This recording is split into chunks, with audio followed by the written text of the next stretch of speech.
Hindi ako takot mamatay. Hindi ako takot. Kaya mo ba akong patayin?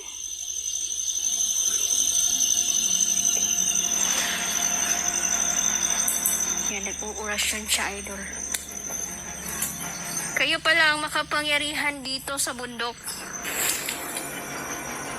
Matagal na kayong gumagamit ng mga itim na mahika upang makontrol ninyo ang mga taong inosente.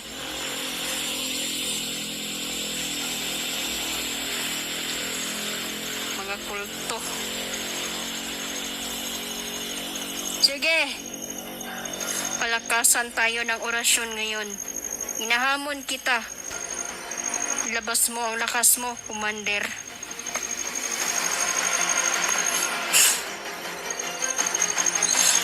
Salagim! Kapagpalang araw sa pasya na naman ang pupuntahan natin dito ngayon. Hanap sa mga bandidong anting-antingan, mga idol, dahil yan muna ang ating misyon, no, upang masugpo natin ang kanilang kapangyarihan, idol. Kasi kung hindi sila yung mauna,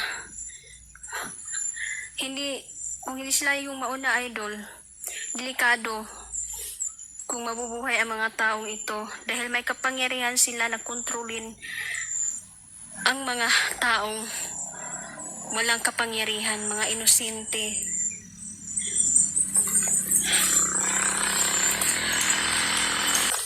Dahil hindi natin alam ang mga utak ng mga kalaban dito, maaari din silang kumontra sa atin. Ngunit salamat na lang dahil ang magtangkang sumpain ng aking sumpa ay may parusang kamatayan.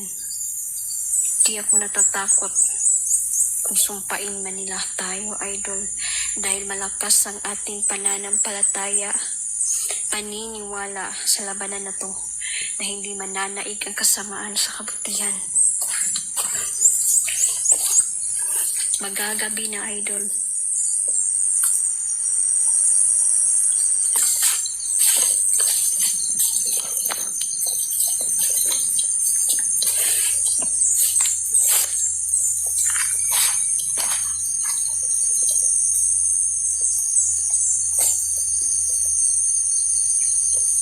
Pupunta tayo dyan.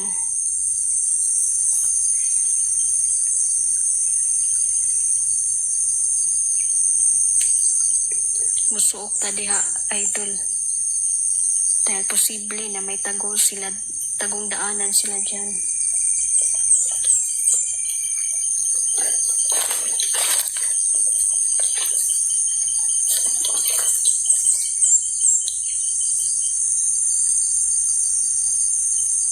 Nga tayo ng konti.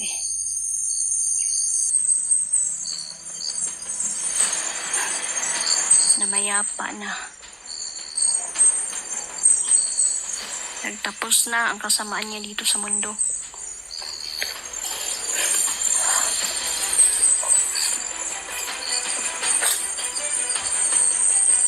Grabe, no? O isipin niyo, imagine niyo na mabubuhay ka dito sa bundok na magtatago. Ano kaya ang buhay na nandyan? Ang sumpa kasi, kapag nasumpa na sila, idol, hihina sila, mawawala ang kanilang lakas, kapangyarihan, lahat ng makademonyong kapangyarihan nila hindi nagagana, idol. Lalo na kung babae ang susumpa sa kanila. Kasi kung ang lalaki, idol, hindi yan matatablan.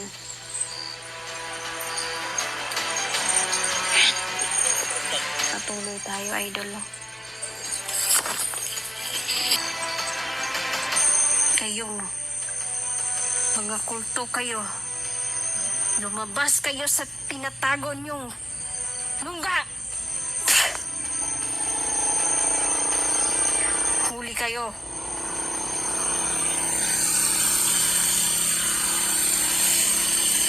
Dito sila, idol.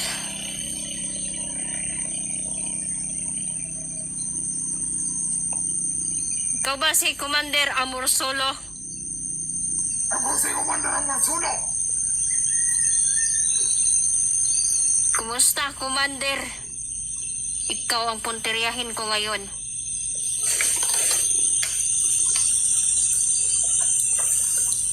Hindi ko naman pwedeng mapatay.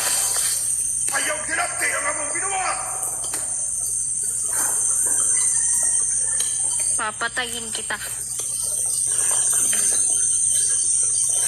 Ito si Amorsolo, mga idol. Isa po siyang bulag. Ngunit makapangyarihan ang taong ito. May angking tagulilong ito, mga idol.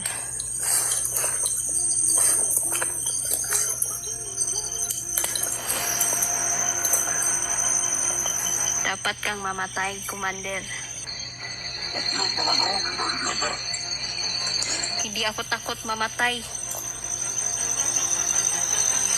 Hindi ako takot. Kaya mo ba akong patayin?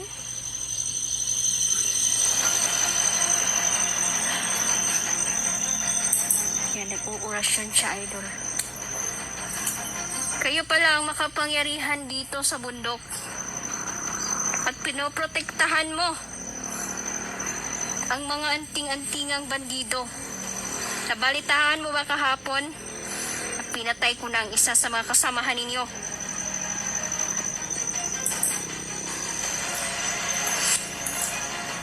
Patayin mo sila. Pero ako dilitan mo pwedeng tatlong. Bakit hindi ka pwedeng mamatay? Kaya ko ang pinakakustan ng Commander. Ngayon, ipakita mo sa akin ang lakas mo.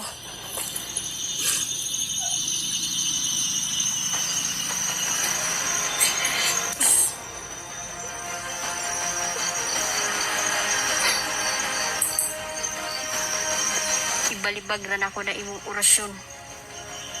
Hindi ka makakatalo sa martilyo na to.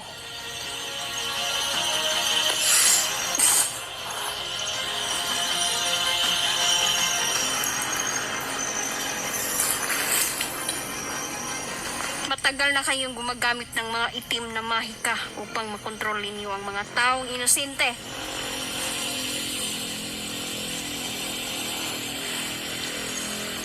Mga kulto. Sige. Palakasan tayo ng orasyon ngayon. Inahamon kita. Labas mo ang lakas mo, Commander.